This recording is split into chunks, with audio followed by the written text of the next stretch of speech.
Nobody cares about a memorial. Okay, we might as well. I just clicked on this and I got into it very randomly, so I might as well make it a segment because why not?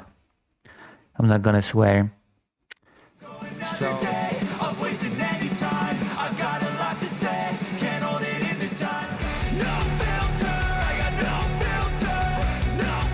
So, World War II, I assume everybody here knows what World War II is.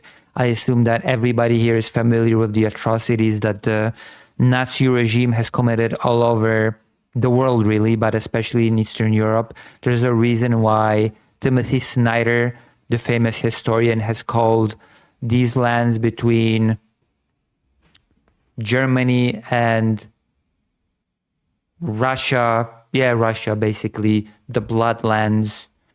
The Bloodlands, the place where a huge amount of people was murdered. There is still a vote. There's a vote on YouTube. Hello, Incub. It's okay, the vote is over, basically.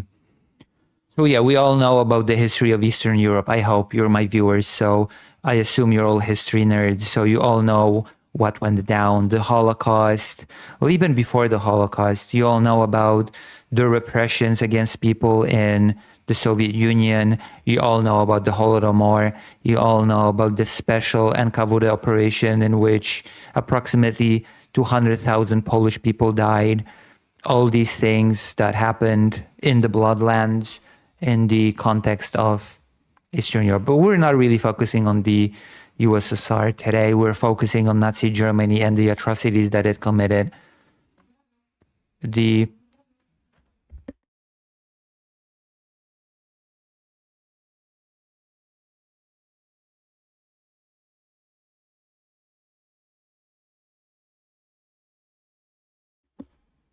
Okay.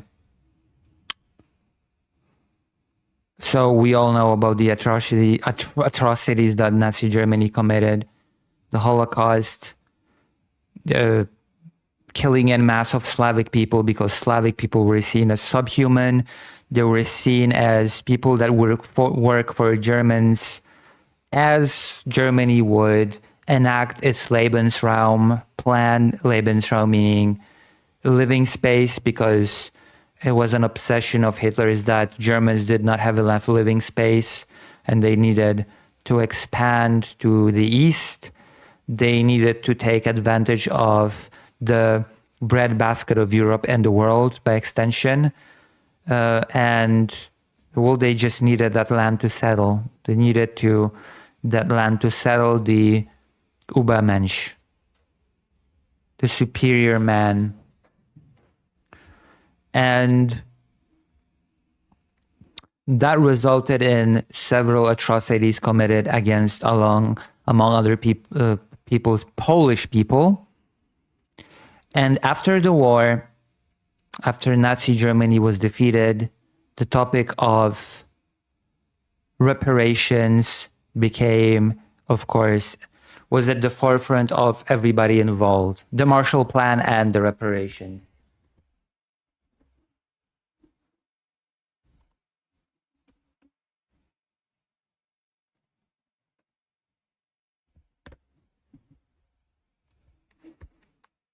Right? And here is when it gets really, really complicated, because after World War II, the world was divided in two. The world was divided into spheres of influence, really. Well, technically speaking, it was divided into three worlds. It was divided into the first world, which was the West, which was capitalism, all that stuff, Western countries, Western Europe, the United States and all its allies. The second world, which was the Soviet Union and all other countries in the communist sphere. And the so-called third world, which were all countries which were neutral and unaffiliated with either of the spheres on either side of the Iron Curtain, because there was an Iron Curtain that divided the first world from the Second World.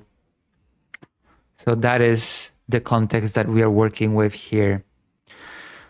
And Poland, after World War II, after all the sacrifice, after all the fighting that it did on the behest of the Allies, after first being betrayed by England and France, because the entirety of Polish military strategy and tactics was basically created on the precipice,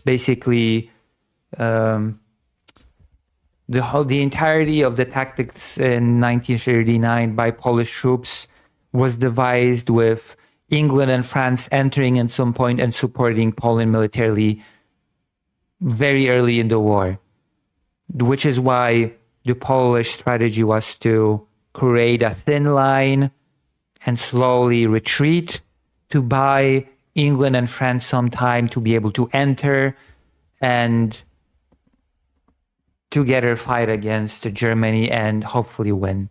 That was the plan, to buy time for the Allies to come in and help. The help never came, of course. We all know that how that happened.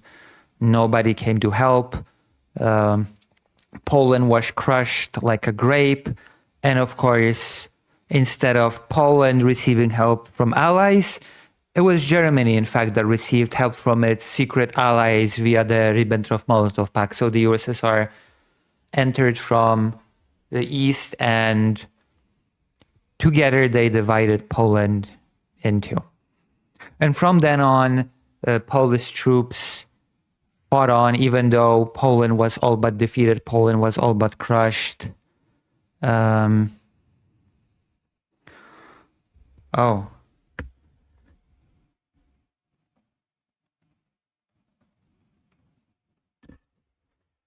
was all but crushed and defeated.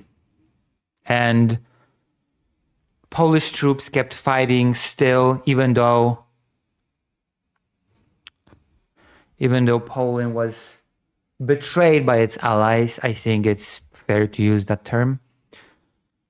Poland still fought on the side of the allies to defeat the Nazis. It helped England greatly with the famous aerial warfare that defended the islands from the Nazi invasion. It basically Polish troops fought all around the world. It is widely recognized that Polish troops supported the Allies in their fight against the Nazis. Poland, which is why Poland, even though it was defeated at the start of the war, technically speaking, it was counted among the victors at the end of the day in World War II. There's an interesting fact that Poland was crushed at the beginning, but because Polish troops fought so valiantly on the side of the Allies, Poland was in fact, at the end of the day, counted among the victors in this war, even though it lost about 6 million citizens, if not more. Its capital was completely destroyed. Over 80% of the Polish capital of Warsaw was destroyed. The Holocaust happened in Poland. Even though all of this happened, technically speaking, Poland was among the victorious countries. But that victory was short-lived because during the negotiations to create a new world order after World War II, Poland was basically given away to the Soviet Union to become a satellite state, which meant, among other things, that the Soviet Union pressured Poland. I know this was a very long intro to what we are discussing here, but I feel like this is quite important context to understand what exactly is being talked about here. Poland, under the pressure of the Soviet Union, rejected all reparations, any payment from Germany after World War II. Poland was never paid reparations. One of the countries that suffered most from World War II was never paid any reparations from Germany after World War II. That is an important thing to remember when we discuss these things. And also, as a bonus, Poland was also basically forbidden from taking the Marshall Plan, the big US initiative to help rebuild Europe. All of this was supposed to be given from the USSR. That did not happen exactly.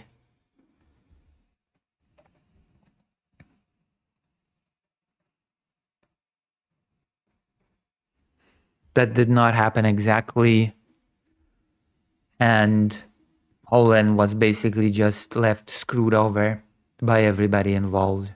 A sad reality.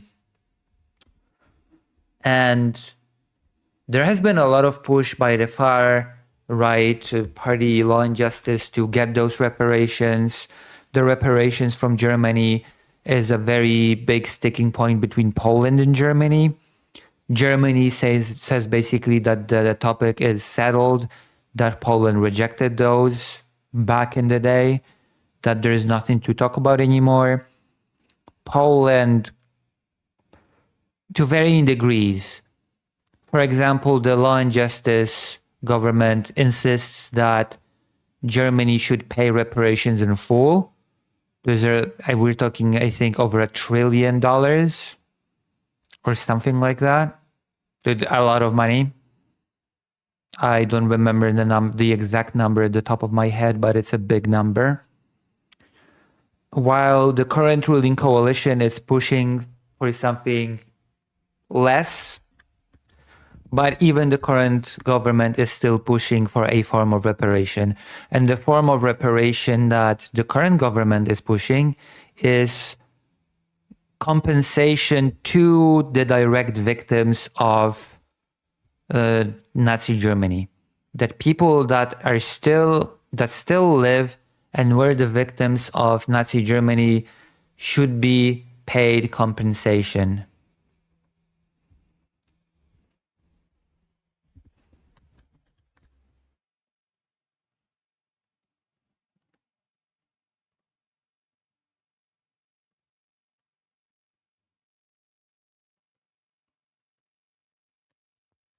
Right? What was I? Yes, the direct compensation to the victims. And it seems like Germany is open to the idea to some extent. Germany is open to the idea. And it wants to give a one-time payment to the victims of 10,000 euro, I think. That's, one-time payment to the victims of 10,000 euro. The Polish government does not agree to that. The Polish government would like it to be, I assume, more than 10,000.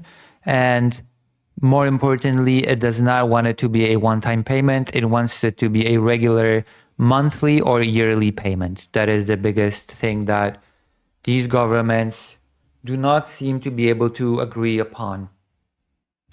In a famous or infamous show, depending on which part of the political spectrum you are on, show of strength or weakness, the Prime Minister of Poland, Donald Tusk, has said very recently, just a few days ago, if Germany is not willing to pay compensation to the victims of the Nazi regime, we will do it ourselves. We have the means to do so. We have the means to do what Germany is not willing to do. So while the relations between Germany and Poland are getting better under the current government, as you can see, those relations are in fact still quite strained. These are still strained relations. If the Prime Minister says that if you're not willing to do it, we will do it. Okay?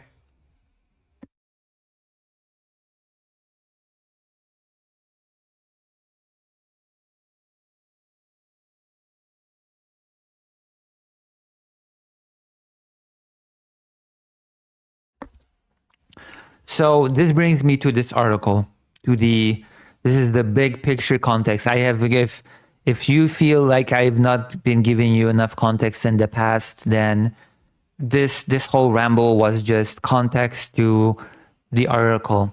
So now we're going to read the headline now that I've given you some context as to what we're even talking about. German parliament backs memorial for Polish victims of Nazi rule. And I started this segment by saying that I don't really care about a memorial. What I care about is the victims receiving some form of compensation so that they have a better life, that they can pass in comfort. I think that's fair for me to say, right? The victims of the Nazi regime should be able to pass to the other world in comfort because they're all pretty old and they don't have much longer to live,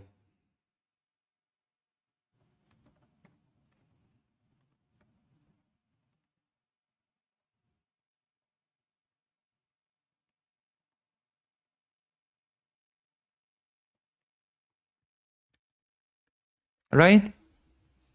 Even as I remember, the Prime Minister of Poland actually said, "You better hurry up. If you want to do anything for the victims of the Nazi regime, then you better hurry up." The implication, of course, being that soon there might be no victims to recompense because all of them are quite old at this point and they do not have a lot of time left. That's the sad reality. Time moves on, and sooner or later, we all pass on. So, the Germany has a very uh, limited time window to do the right thing, and that is the point of contention. Point of if Germany just passes, if Germany misses this window, then it might create a very long-term tension between Poland and Germany. I feel like it might create a very big point of tension,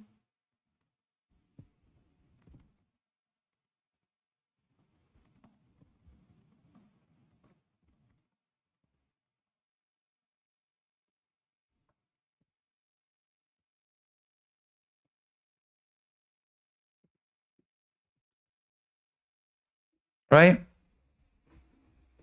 I think like all of it is very reasonable. I'm not being unreasonable to say that real reparations for people count more as like more than memorials. I feel like there's a very confused system of priorities. It says here Germany's parliament has approved a resolution calling on the government to erect a memorial dedicated to Polish victims of Nazi rule as Berlin and Warsaw work to ease long-standing tensions rooted in their wartime history. Yeah, it won't be easy. Okay, Germany. I think many people do not understand this because Germany right now is a very docile country. Germany is considered a very unthreatening country, but you have to understand that Germany, especially Prussia, the component of and that component of Germany was considered the biggest warmonger in Europe. It was considered just as, if not more, dangerous than Russia by many. Even NATO has a saying that NATO has been made to keep Russia out, or the USSR, keep the United States in, and keep Germany down. That is a big thing to that people miss.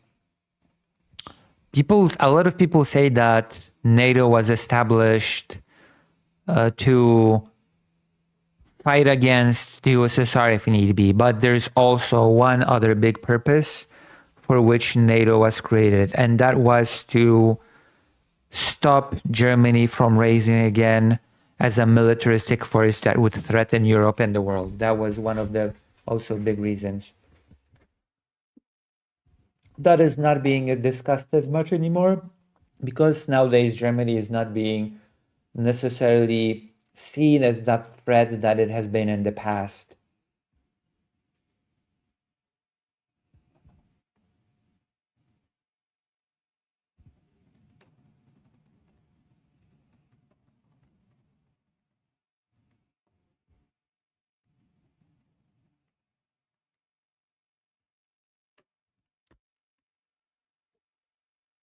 right?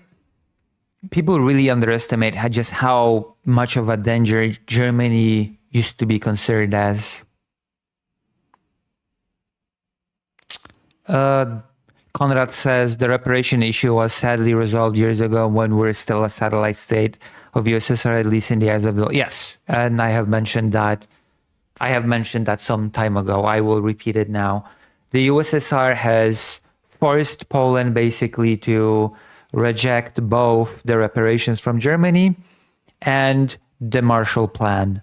And the USSR was supposed to in turn compensate Poland for the damages that it had suffered during the war, which did not exactly happen.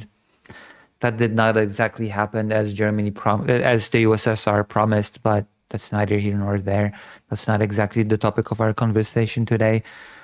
What is important is the tension between Poland and Germany, the Law and Justice Party being the one extreme saying you should pay us reparation in full, over $1 trillion or so. The current coalition being a less extreme version of this saying, you in goodwill, as a sign of goodwill between our countries, you should be willing to pay a form of reparation to victims of the Nazi regime directly. And that is actually something that the German government is open to doing. Generally speaking, the reply from the German government, especially to the Law and Justice demands, is that, as was said in the chat, this case is closed. We've already settled this years ago. In the eyes of the law, reparations are not a topic. They're not a topic at all. But when the current government under Donald Tusk approaches Germany and says, listen, we want to better our relations. Nothing would better our relations more than if you would, as a sign of goodwill, pay to the victims directly of the Nazi regime. And Germany is open to that, but the devil lies in the details. Germany wants it to be a one-time payment to the victims, and the Polish government wanted to be a more regular monthly or yearly thing till the victims pass away. That is a big point of contention. The resolution adopted on Wednesday instructs the government to immediately begin planning the project and to launch an international design competition with the participation of Polish experts. The winning proposal will be submitted to the Bundestag, the German parliament, for approval. And I still feel like before any memorials, before any commemoration of the victims first should be paid for what they went through. I feel like that should be the number one in the priority list. Ironing out between Poland and Germany how these sort of compensations would look like, and then paying them in full, or starting this this monthly or yearly payment for them until they pass on, which I am sad to say is not a super long time. And then maybe we can talk about memorials and whatnot. Technically speaking, you could do both at the same time, but I know that the topic of the compensation to the victims is not resolved. It has created a lot of tension, and I don't think that planning to build a memorial will fix it. I don't think the tensions will be lessened just by Germany deciding to build a memorial. And I feel like that is the most crucial part of this whole conversation. That's just not enough. It's too little for the Polish side to be, realistically speaking, happy with. Lawmakers said that the most suitable location for the permanent memorial is the site of the former Kroll Opera in central Berlin, where a temporary monument known as the Stone of Remembrance was unveiled in June.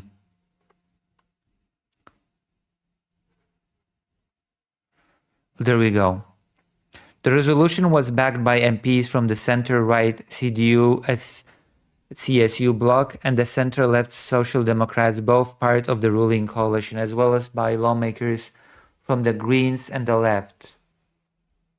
2 MPs from the far-right Alternative for Germany AfD voted against, while the rest of the party abstained. I have to keep reminding you that AfD, a very far-right radical party, is now, I think, the strongest party within Germany. That is a thing that is worth mentioning while we talk about World War II and World War II reparations, compensation, or whatever else. That a neo-Nazi party is gaining ground in Germany, let me just say. Knut Abraham, the German government's commissioner for cooperation with Poland, told the Polish state news agency PAP that the design competition is expected to be announced in early 2026, with between €750,000 and €1 million allocated for the process.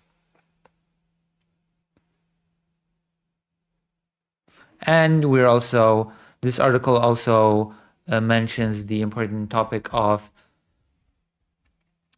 the betterment of the relations between Poland and Germany is happening on a few fronts. One of them is the topic of stolen artwork and archives from Poland during World War II. We're not going to get super into it, but Germany has started returning those, which is also seen as a step in a very good direction when it comes to the Polish-German relations, which have been extremely strained under the Law and Justice government. Oh, this is the part that I actually want to read. However, the Polish PM's push to secure wide-ranging compensation for surviving victims of Nazi German crimes received little support from Merz, who said that the issue of reparations had already been settled. Berlin, this is not entirely true from my understanding. The German government had said that it was open to a one-time payment to the victims, so that it's not entirely true that he was completely not open to it. Berlin has long argued that Poland waived its right to compensation more than 7 years ago, when in 1953, the People's Republic of Poland, then under Soviet control, renounced all claims against East Germany. But that is an argument that is tricky, because technically speaking, that you could say, sure, the Polish People's Republic has waived that right in 1953, but current Poland is also technically speaking not a continuation of the Polish People's Republic. It is a continuation of the so-called Second Polish Republic. So, technically speaking, Poland could actually say, okay, you had an arrangement with that country, but that country does not exist anymore. We are a continuation of the country that was actually attacked, destroyed, etc. by the Nazi regime. And the thing that you had this arrangement with was a different political entity.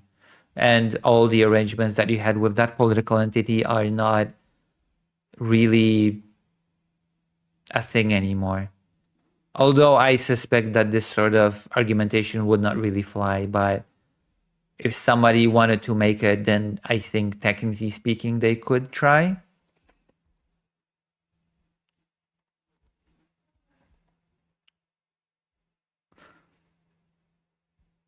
Poland counters that the renunciation is null and void because Warsaw acted under Soviet pressure. Well, of course, there's that aspect as well that cannot be avoided. It's unavoidable to discuss this aspect of the whole thing. In the 1950s, Poland effectively had no say in this matter, and the renunciation of reparations by Poles at that time cannot be considered an act of reflecting the will of the Polish nation, Tusk told Merz on Monday. Which is true. That is true. He added that Poland could compensate the roughly 50,000 surviving Polish victims of Nazi terror on its own if Germany refuses, a remark that drew criticism at home, mainly from Tusk's right-wing opponents, I think that the right-wing opponents are just stupid, but Poland's total war losses were among the highest of any nation in World War II, with the vast majority of victims being civilians killed through deliberate policies of genocide, extermination, and repression by both Nazi Germany and the Soviet Union.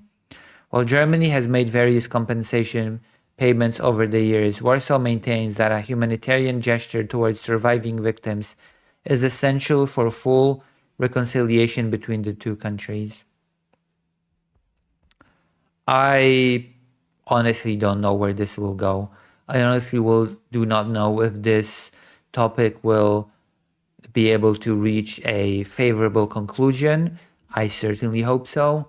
I certainly hope that the current government can somehow iron out a payment to the surviving victims of the Nazi regime, be it monthly or yearly. It does not have to be a gigantic sum.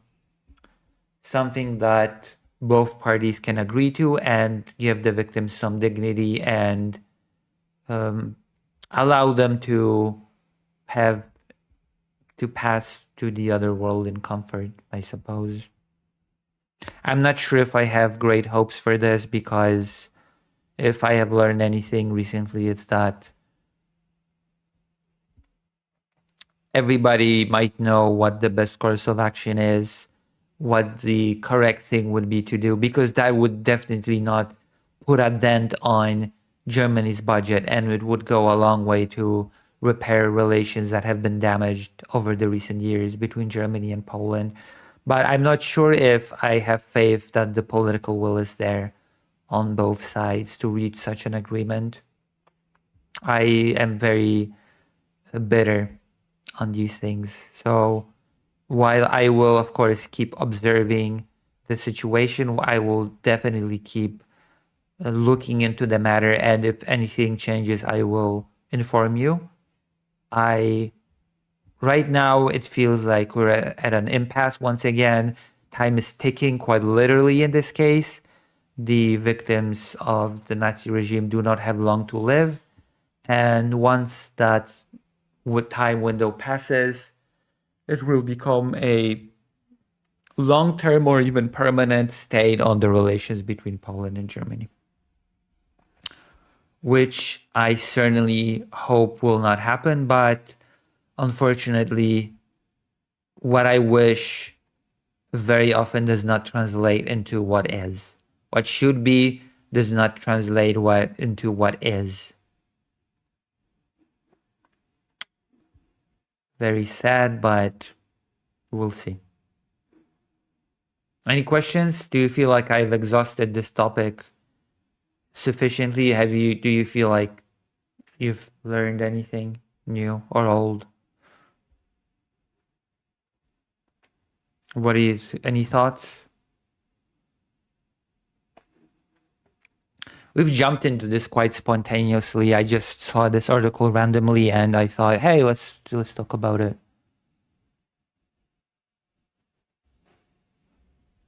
I thought, hey, we might as well chat about it a little bit, since it's one of the things at the forefront of Polish politics right now. The correction, the repairing of relations between Germany and Poland, which seems to be an important thing, considering that there's a much bigger threat looming in the east. And of course, by the bigger threat, I mean Russia. The ever-looming threat